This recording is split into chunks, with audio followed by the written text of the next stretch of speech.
अच्छा sir, spirituality की अगर हम थोड़ी सी बात करें तो क्या उसमें भी एक तो एस्थेटिक्स की इम्पोर्टेंस है? फर्स्ट, इसका स्टार्ट कहाँ से है और इसका एंड कहाँ पे है? एंड तो कोई नहीं है, वो अल्लाह ताला तक ही जुड़ना है। ठीक है, स्टार्ट ये है कि सबसे पहले इसको ये समझें कि स्पिरिचुअलिटी एक स्किल है। ये ऐसी भी स्किल है, ठीक है, आपको ड्रिल्स करनी पड़ती हैं और आप छोटी छोटी वाइब्रेशन, छोटी छोटी रंग, छोटी छोटी साउंड्स ये सुन सकें, समझ सकें, छू सकें। जब आपकी ये नज़र खुलती है तो आप एक स्पिरिचुअल इंसान बनते हैं।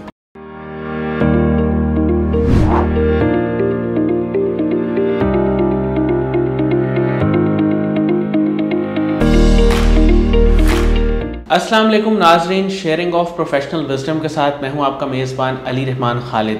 नाजरीन, जैसा कि आप जानते हैं कि हम हमेशा ऐसी स्टोरीज़ को आपके सामने लेके आते हैं जो हमारे स्लोगन यानी सोच बदलेगी तो पाकिस्तान बदलेगा और ज़िंदगी में रोशनी बनो के साथ मैच भी करती हैं और लोगों की ज़िंदगी में कहीं ना कहीं किसी न किसी अंदाज में कोई वैल्यू एडिशन भी कर रही होती हैं। आज जो मेहमान हमारे साथ मौजूद हैं, वैसे तो वो किसी तारुफ के मोहताज नहीं, एक रवायती जुमला है, लेकिन ये वाकई मैं दिल से कह रहा हूँ। सैयद काशिफ मोहसिन साहब हमारे साथ मौजूद हैं। ये एजुकेशन फ्यूचरिस्ट हैं, इसके साथ साथ फिल्म मेकर हैं, बहुत सारी डॉक्यूमेंट्रीज़, इंटरनेशनल डॉक्यूमेंट्रीज़ पे भी ये काम कर रहे हैं, साउंड डिज़ाइनर हैं और इसके साथ साथ लाइफ कोच हैं। हम इनसे जानेंगे कि ये इतना सारा काम एक साथ कैसे कर रहे हैं और इनकी ज़िंदगी का बुनियादी मकसद क्या है। अस्सलाम वालेकुम सर, कैसे हैं आप? ठीक जी, वालेकुम अस्सलाम। सर, मैं आगाज़ यहाँ से करना चाहूँगा कि एक तो आप फ़िल्म मेकिंग की तरफ कब और कैसे आए और आप क्या समझते हैं कि आपकी ज़िंदगी का असल मकसद क्या है, पर्पस ऑफ लाइफ आपका क्या है? अच्छा, फिल्म मेकिंग पे तो मैं आपको बताता हूँ, ये लंबा प्रोसेस है। जी सर। पर्पस अब मेरी ज़िंदगी का ये है कि जो कुछ भी अल्लाह ताला ने, जो मेरी स्ट्रेंथ्स हैं उसके अराउंड मैं लोगों को अल्लाह ताला की, यूनिवर्स की जो इन डेप्थ डायमेंशन है जिससे वो सोलफुली कनेक्ट हो सकें और अपने आप को जान सकें और यूनिवर्स की ग्रेटनेस को जान सकें, उस पे काम करना चाह रहा हूँ। सही। अच्छा सर, अगर किसी इंसान को इस इम्पोर्टेंस का या पर्पस ऑफ लाइफ का पता चल जाता है तो इससे उसकी ज़िंदगी किस तरह बदलती है? क्योंकि आप बीइंग अ लाइफ कोच भी काम कर रहे हैं, तो मैं चाहूँगा कि आप इसे अपने अंदाज में थोड़ा सा बताएं। अच्छा यार, ये ऊपर नीचे कर देती है आपकी ज़िंदगी। आपको लगेगा कि डे नाइट फ़र्क आ गया आपकी ज़िंदगी में। वो कैसे आता है? वो ऐसे आता है कि सबसे पहले तो आपको ना किसी अपने आसपास आइडेंटिफाई करें कौन कौन से लोग हैं, आपके टीचर्स, आपके पेरेंट्स, आपके दोस्त, कौन से ऐसे लोग हैं जिनके साथ आप कनेक्ट हों तो वो आपको थोड़ा सा एलिवेट कर दें और फिर थोड़े के लिए अल्लाह ताला ख़ुद आपको नेक्स्ट स्टेप खुद ही बताते रहेंगे। होता क्या है कि जो हम ऑर्डिनरी एक ज़िंदगी गुजार रहे हैं, ऑर्डिनरी ज़िंदगी क्या होती है कि आपकी सारे लाइफ गोल्स अपने अराउंड बने होते हैं। मुझे क्या चाहिए, मुझे ये चाहिए, आजकल जो है कि मुझे ये चाहिए। बच्चों को फिर लेट्स से आपने मोबाइल ले दिया तो कहते नहीं अब नेक्स्ट मॉडल चाहिए। वो जैसे ही आया तो वो आपका केमिकल बैलेंस तो उस वक्त ख़त्म हो गया, अब नेक्स्ट डोपामीन चाहिए, वो आ गया आपके पास। अब वो मिल गया तो नहीं, वो तो हम इंजॉय नहीं करना जानते। नंबर वन, हम सबमिसिव नहीं होना जानते। ठीक है, जब तक आप ये नहीं करेंगे, एक्नॉलेज नहीं करेंगे उस यूनिवर्स को, तब तक आपको एक्चुअली अपनी यूनिकनेस नज़र ही नहीं आ सकती। तो होता ये है कि जब आप इन सारी चीज़ों से कनेक्टेड होते हैं, आपको ये पता नहीं है कि आप यूनिवर्स को कॉन्कर करने आए हैं इस दुनिया में। आप जिस तरह से दूसरे लोगों का नाम लेते हैं ना कि यार वो आइंस्टाइन कैसे वो बड़ा आदमी बन गया, स्टीव जॉब्स, या आजकल के जो करीब के हैं, अदरवाइज जैसे मदर टेरेसा थी या ईदी साहब थे या कायद इकबाल, वो कैसे एक्स्ट्रॉर्डिनरी बन गए। आप भी बन सकते हैं सेम आपके। ठीक है, आप लाइफ के पिरामिड में किसी जगह पे, डिफरेंट जगह पे होते हैं, तो पहले तो उसको समझने की कोशिश करें। ये जो आपको एक हर एक को बंदा है ना कि मुझे सारा कुछ आता है, इससे ज़रा नीचे आए। ठीक है, आप समझने की कोशिश करें। सिंपल सी मैं आपको एक टेक्निक बनाता हूँ, जिस तरह हम बिज़नेस में पढ़ा करते थे कि आप अपनी स्ट्रेंथ और वीकनेसेस लिखें तो सही। सिंपल उसको एक साइड पे वो लिखें, एक साइड पे वो लिखें, फिर आपको समझ आएगी कि मैंने अपनी स्ट्रेंथ्स को देखते हुए कैसे अपनी वीकनेसेस को बैलेंस करना है। और अभी तो आपने बैलेंस तो छोड़ें, जब तक आप जैसे आगे चलना शुरू होंगे ना तो आपकी नज़र खुलनी शुरू होगी। जितना आगे जाएंगे आप कहेंगे मुझे उतना कम आता है। ये डायलॉग नहीं है, बिल्कुल, ये एक्चुअली होता है, रियलिटी। और फिर जब आप जाएंगे ना आगे, जाते चले जाएंगे, और आप फिर एक दिन अपनी बारी का इंतज़ार करें, आप टॉप पे पहुंचेंगे। ये मैं आपको गारंटी दे रहा हूँ, 100% आप टॉप पे पहुंचेंगे।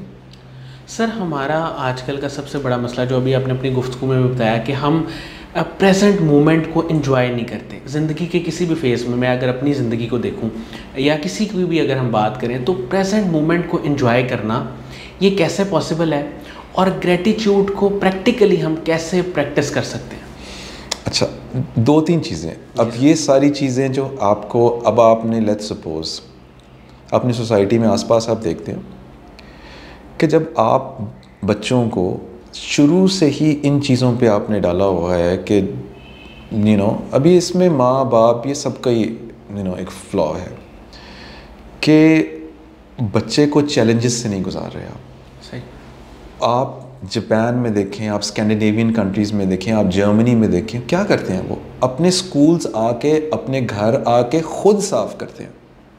ठीक है, इससे क्या होता है, आपके न्यूरो सर्किटरी डिफरेंट तरीके से डिज़ाइन होनी शुरू हो जाती है। हम क्या कहते हैं, हाय मेरे पुत्र नो, ओ ये नु काम ते पाया है, ओ हाय मेरा पुत्र ना थक जाए, हाय वो तो ये, यार गेट आउट ऑफ दिस। आप अपने बच्चे के साथ ज़्यादती कर रहे हैं। आपको अगर लगता है कि उसको अपने एक्स्ट्रॉर्डिनरी बनाना है, उसको चैलेंजेस से गुजारें। सही। तो बाहर आप जाके देखें, आप फिल्मों में भी थोड़ा बहुत देखते ही हैं कि वो छोटे छोटे बच्चे अपनी प्लेट उठा के खुद धोते हैं।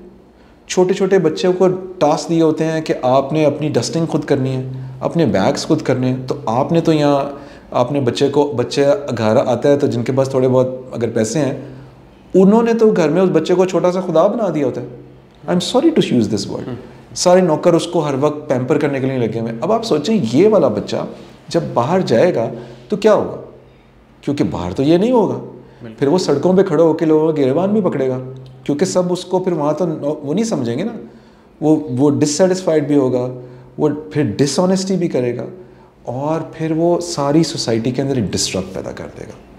तो जो नबी सल्लल्लाहु अलैहि वसल्लम का तरीका है, जो उनके कंपेनियंस का तरीका है कि यूनिवर्स से कनेक्ट हों, अपने आप को ऑर्गेनिक बनाएं, क्लोजर टू अर्थ बनाएं, चीज़ें खाएं पिएं, चीज़ें वो करें, तो आप ट्यून होना शुरू कर देंगे। और जल्दी ना करें। ठीक है। एक ख़ास वक्त में ख़ास चीज़ सीखनी है, उसके बाद आगे जाना है। सही। तो इंशाअल्लाह ताला अल्लाह ताला बरकत डालेंगे। अच्छा सर, अगर कोई इंसान ये जान ले कि उसका पर्पस ऑफ लाइफ क्या है, या वो इस प्रैक्टिस से भी गुजर जाए, स्ट्रेंथ वीकनेसेस को लिखने वाली, और वो डिटर्मिन कर ले, उसे पता चल जाए फॉर एग्जांपल उसकी कम्युनिकेशन स्किल्स बहुत अच्छी हैं, या कोई 2-3 स्ट्रेंथ्स हैं उसके पास जिनके ज़रिए वो काम कर सकता है, तो फिर वो अपनी लाइफ को आगे further step by step design कैसे करें? अच्छा, ये ना एक दिन में होने वाली चीज़ नहीं है। सबसे पहले तो ये समझ लें, बिल्कुल, ये कोई वन लाइनर फार्मूला नहीं है। पहले तो अपने ना गार्ड्स नीचे करें और समझें कि मुझे अगर एक्स्ट्रॉर्डिनरी बनना है तो सबसे पहले मुझे ऑर्डिनरी से गुजरना है। सही। अपनी थिंकिंग को ना नीचे लेके आए पहले, ठीक है, कि मैं आई एम नोबडी। ठीक है, नोबडी से लेके आना शुरू करें तो क्या होगा, आपकी प्लेट जो है ना वो एम्प्टी हो जाएगी। फिर उसमें स्टैक करना शुरू करें इल्म मुख्तलिफ़ किस्म के। और इसकी सबसे बड़ी मैं आपको आसान बताऊं, आप अगर अपना माइंड हार्ट ब्रेन ट्यून करेंगे ना, कुछ चीज़ों की तरफ आप नेचुरली इंक्लाइंड हो रहे होंगे। ठीक है, वो चीज़ें हैं जो आपके अंदर रखी हुई हैं यूनिकनेस के तौर पे, उनको एक्सप्लोर करें थोड़ा। सही। और उनके अंदर आजकल तो बड़ा आसान है, आप गूगल करना शुरू करें, आपको चीज़ें मिलना शुरू होंगी, पढ़ना शुरू करें। करते करते करते करते ये इल्म एक ऐसी चीज़ है कि आपकी रिफाइनमेंट खुद होती है, लेकिन ये सिर्फ परसिस्टेंट मांगता है, परसिस्टेंस। आपको लगे रहना है, जुड़े रहना है, वो आपको खुद करता रहेगा। और यही जो मैं कह रहा हूँ ना, ये लगे रहने वाली पेशेंस जो है, ये बचपन में डेवलप कराई जाती है। जब आपके अंदर पेशेंस किसी चीज़ को डेवलप हो जाएगी ना, तो आप अपनी लाइन ढूंढ लेंगे। और फिर आपको एक मेंटोर चाहिए ज़िंदगी में, आप ढूंढें अपने आसपास। अगर उस यूनिवर्स बनाने वाले ने आपकी लाइफ डिज़ाइन की है तो आंखें खोलें, आपके आसपास आपके मेंटोर्स हैं, उनको ढूंढें, उनके साथ कनेक्ट हों, और फिर आगे से आगे जाते जाएंगे इंशाल्लाह। अच्छा सर, ये आपने काफ़ी ज़्यादा जोर दिया कि जो बचपन में यानी ये ट्रेनिंग पूरी होनी चाहिए, ये तो यानी कि माँ बाप के लिए बड़ा इंपॉर्टेंट मैसेज है, उन्होंने शायद नोट भी कर लिया इस वीडियो को जो देख रहे होंगे। सर, जो लोग अब अपनी 25+ एज में हैं, 30+ एज में हैं, उन्हें आप क्या रिकमेंड करेंगे अब अगर वो ये सोच रहे हैं, जाहिर है कि कंटेंट उन्होंने देखा है, यूट्यूब पे देखा है, हमारा इंटरव्यू देखा है, कहीं से भी ये बात उनके पल्ले पड़ गई है या उन्हें समझ आ गई है कि हमने अपनी स्ट्रेंथ और वीकनेसेस को आइडेंटिफाई करना है, तो अब उनको आइडेंटिफाई करने के लिए बेसिक वो क्या टेक्निक यूज़ करें, कौन से काम ऐसे करें जिससे उन्हें पता चले, या कैसे अपनी लाइफ को रिफ्लेक्ट करें जहाँ से उन्हें वो डॉट्स मिल जाएँ कि किस तरह हमने ये काम करना है अब। अच्छा, मैं अक्सर लोगों को बताता रहता हूँ, जब भी कोई चीज़ सीखने की कोशिश करे ना, तो वो एक ट्रायंगल है, इसको कैट की तरह समझ लें, CAT। सी, अपनी चीज़ों को कंसेप्चुअली बेहतर करना शुरू करें, फिर अपनी चीज़ों को एस्थेटिकली बेहतर करना शुरू करें, फिर अपनी चीज़ों को टेक्निकली बेहतर शुरू करें। आपका एक कंसेप्चुअल स्किल बढ़ गई, फिर आपकी टेक्निकल स्किल भी बढ़ गई, और फिर उसमें खूबसूरती भी बढ़ाने की कोशिश करें। जब ये कॉम्बिनेशन आप जो भी कुछ कर रहे हैं उसमें डालेंगे ना, तो आप देखिएगा कि आहिस्ता आहिस्ता आहिस्ता उसकी आउटपुट आनी शुरू हो जाएगी। आप अपने पीयर्स में, अपने ऑफिस में, अपने स्कूल में, कॉलेजेस में आगे जाते रहेंगे। लेकिन इसके लिए ना एक मुसलसल जद्दोजहद की ज़रूरत है। कोई बंदा एक दिन में नहीं बना। ये हमें बात एब्जॉर्ब ही नहीं होती, ठीक है। ये हम सारे इसलिए समझते हैं क्योंकि हम कुछ भी खोलते हैं और एकदम से सामने चीज़ आ जाती है, और हमें याद भी नहीं होती वो। फिर उसके बाद देखने के बाद मैं अक्सर क्लास में या लोगों से जब वर्कशॉप्स में पूछता हूँ कि जब आपने फ़लानी किताब पढ़ी, अच्छा जी आपने इस टॉपिक पढ़ी, तो लोगों के पास नामों के नाम होते हैं, सर वो भी पढ़ी हुई है, वो भी पढ़ी हुई है, वो भी पढ़ी हुई है। अच्छा जी, उसमें से एक सीखा क्या आपने? कोई 2 चीज़ें आइडेंटिफाई कर देंगे कि जो आपने उसमें से सीखी, जो आपको अपनी लाइफ में नहीं पता होता, नहीं याद नहीं होती। आई वॉच दैट मूवी, वो फलानी सर, वो डायरेक्टर, वो फलाना। अच्छा, उस डायरेक्टर की 3 स्ट्रेंथ्स बता दो मुझे जो तुम्हें लगा कि तुम्हें समझ आई थी। नहीं पता होता। तो जब तक आप कॉन्शियस ट्रेनिंग नहीं ना अपनी करेंगे, अपनी टेक्निक नहीं बढ़ाएंगे चीज़ों की, अपनी कॉन्सेप्ट्स नहीं बढ़ाएंगे और अपनी एस्थेटिक्स नहीं बढ़ाएंगे, आप कुछ भी कर रहे हो, चाहे आप बिजनेसमैन है, बहुत समझते हैं ना बिजनेस में एस्थेटिक की ज़रूरत नहीं है, बहुत ज़रूरत है। आईफोन जो है वो एस्थेटिक पे बिक रहा है सिर्फ, बिल्कुल ऐसे। और दुनिया का सबसे बड़ा बिजनेस है इस वक्त, ठीक है, सबसे ज़्यादा उनकी ग्रोथ है, बहुत ज़्यादा ग्रोथ है। तो एस्थेटिक को पीछे ना लेके जाएं।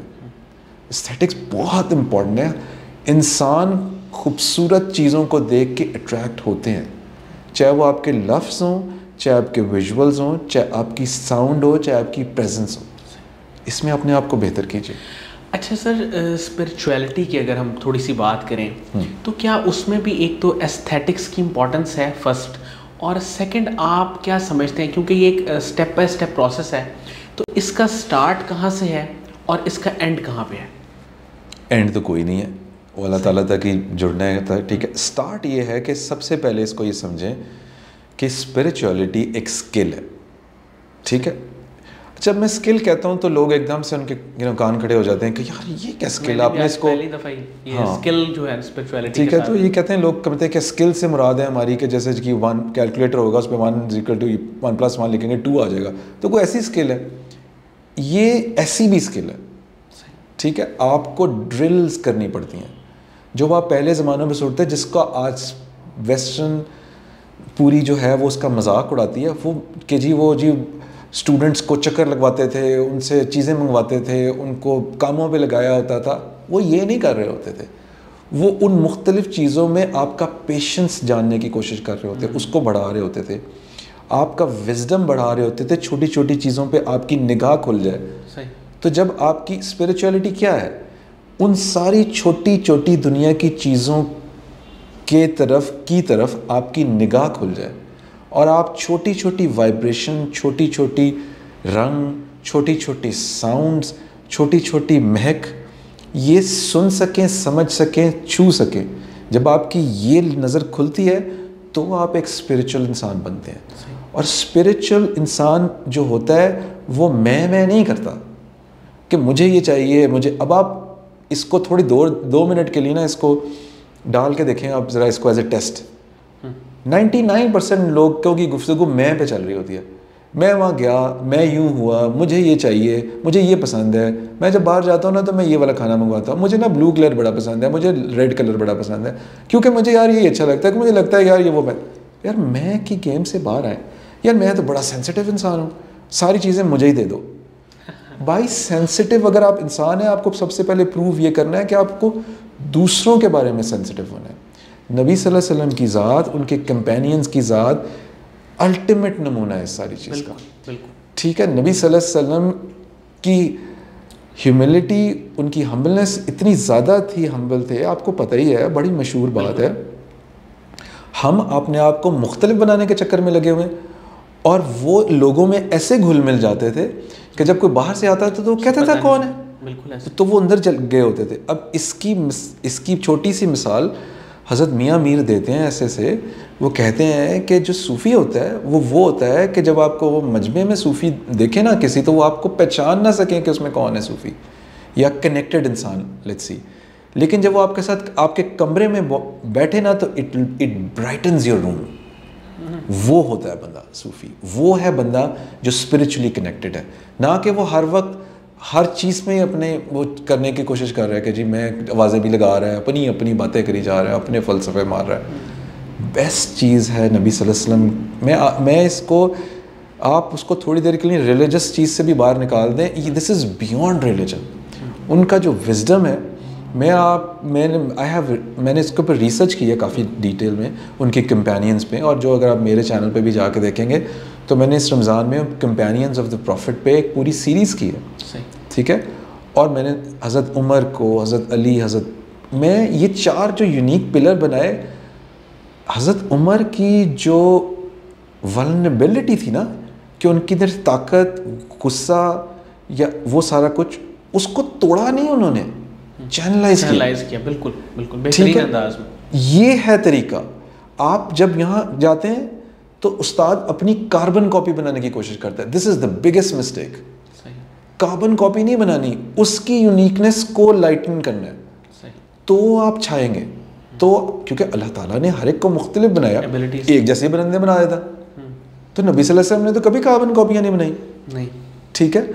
अपनी चीज़ें उनको दी, उनको उनके फ्रेम में खोला, तभी तो फिर देखें ना, जो आपका मोल्ड था, एक सिद्दीक मोल्ड था, एक गनी मोल्ड था, एक हज़रत अली का जो था, एक यानी कि हैदर, ठीक है, बिल्कुल, एंड फारूक जी। ये मोल्ड्स थे, ये उनकी स्ट्रेंथ्स थी। नबी सल्लल्लाहु अलैहि वसल्लम के शेडो में वो स्ट्रेंथ्स प्रिपेयर हुई हैं, उस भट्टी में पकाई गई हैं, वो फिर वो चमकी हैं। तो आपको उस सारी चीज़ में, और ये याद रखें, मैं आपको बियॉन्ड रिलीजन बात कर रहा हूँ, कि जो मेरी जो पूरी आपने कहा था ना लाइफ का पर्पस, वो मैं ये कहना चाहता हूँ कि ये जो है फील द इनविजिबल चार्ज। ये जो इनविजिबल चार्ज है ना, ये एक इनविजिबल रिसोर्स है एक्चुअली। ये बिल्कुल उसी तरह से है जिस तरह आप मटीरियल को अंडरस्टैंड करते हैं ना, इस इनविजिबल रिसोर्स को भी, जो कि अल्लाह ताला है एक्चुअली। उसमें चाहे जैसे मैंने कहा कि ये सारे लोग हों, जिसमें बियॉन्ड रिलीजन बात है, ये अपनी आइंस्टाइन वगैरह, ये सारे मदर टेरेसा, ईदी साहब, इकबाल अपनी ज़िंदगियों में लगे हुए थे, लेकिन पीछे ना इनके एक इनविजिबल रिसोर्स थी जो उनको खड़ा करती थी, जो उनको एक्स्ट्रॉर्डनरी बना रही थी। तो ये जो फॉर्मूला है ना एक्स्ट्रॉर्डनरी बनने का, इसमें आपने अपनी यूनिकनेस उस इनविजिबल रिसोर्स के साथ मैच करानी है। सही। जैसे एक इंस्ट्रूमेंट दूसरे इंस्ट्रूमेंट के साउंड से मैच करता है ना, जब वो साउंड मैच होगा ना, तो सब कुछ दीवारें भी बोलना शुरू हो जाती हैं। ये आपने करना है, और यही फॉर्मूला है। और ढूंढें अपने मेंटोर्स, और इंशाल्लाह ताला एक्स्ट्रॉर्डनरी बनेंगे, और पेशेंस रखें, और जुड़ें लोगों के साथ। सर मैं यहाँ पे जानना चाहूँगा, एक बड़ा इंपॉर्टेंट क्वेश्चन मेरे जहन में वो ये है कि बहुत सारे लोग जो इस वक्त हमें सुन रहे हैं, वो किसी न किसी एंग्जाइटी में, या इसके अलावा किसी डिप्रेशन में, यानी फ्यूचर को लेके होपलेस हैं। जो हमारी यूथ मोस्टली इस वक्त है पाकिस्तान की, अगर हम बात करें, एक क्राइसिस है, एक इकोनॉमिक क्राइसिस भी चल रहा है। तो वो क्योंकि आपका मेंटल हेल्थ पे काफ़ी काम है, तो इसलिए मैं ये सवाल पूछ रहा हूँ। तो अगर वो एंग्जाइटी की वजह से थोड़ा सा अपसेट है, परेशान है, या उनको डिप्रेशन है, कोई गिल्ट है माजी का, इन दोनों से निकलने के लिए वो 2-3 स्टेप्स बस आप बता दें जो आज वो अपनी ज़िंदगी में इम्प्लीमेंट कर लें तो वो इन सब चीज़ों से निकल आएंगे। अच्छा, अब लेट्स से जो आपके अंदर एंग्जाइटी, डिप्रेशन, हाइपरटेंशन, अभी सिर्फ इन्हीं की बात करते हैं, ये डेवलप एक दिन में नहीं हुआ। लेट्स सपोज आप 18 साल के हैं, 25 साल के हैं ना, इसको ये 25 साल लगे। अब आपको लगता है कि कोई एक दिन में ख़त्म हो जाएगा? नहीं। पहले तो ये समझ लें। बिल्कुल। अच्छा, अब इसकी थोड़ी सी पीछे चले जाते हैं। चले, मैं सिर्फ अभी पाकिस्तान को सर्कल कर लेता हूँ, मुस्लिम कंट्रीज़ को। देखें, हमारे अंदर यूथ की ख़ास तौर पे बात लें, कहीं ना कहीं से हमारे अम्मा, अब्बा, दादा, नाना, नानी, किसी ने ना कभी अल्लाह रसूल की बात की हुई है, ठीक है, चाहे वो आप कितने भी मॉडर्न हो गए, ठीक है। अब वो आपके जीन्स में, आपके ब्लड में ट्रैवल कर रही है, ठीक है, आपके सबकॉन्शियस में भी है। जब आप बड़े होते हैं तो आप जब बाहर देखते हैं तो हीरोज़ बिल्कुल ही फ़र्क है, ठीक है। अब यहाँ पे कॉन्फ्लिक्ट आता है। आप कहते हैं यार जो मेरे अंदर की जो आवाज़ आ रही है वो बाहर की आवाज़ से मैच ही नहीं कर रही।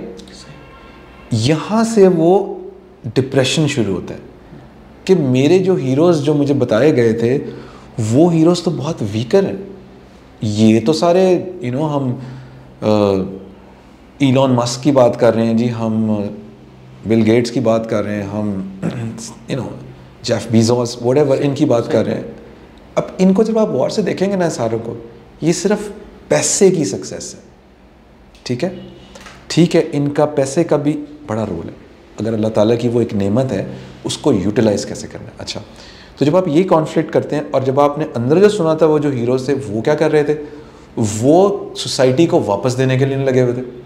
वो कहते थे कि आपको अपनी एक लाइफ मेंटेन करनी है, लाइफ जो ये वाला लाइफ है ये तो इसलिए आई है कि आपको टेस्ट करना है, एक्चुअल लाइफ तो आपकी बाद में है। जो यहाँ पे देखें, इंसान के अंदर ना अल्लाह मियां ने एक चिप लगाई हुई है, ठीक है।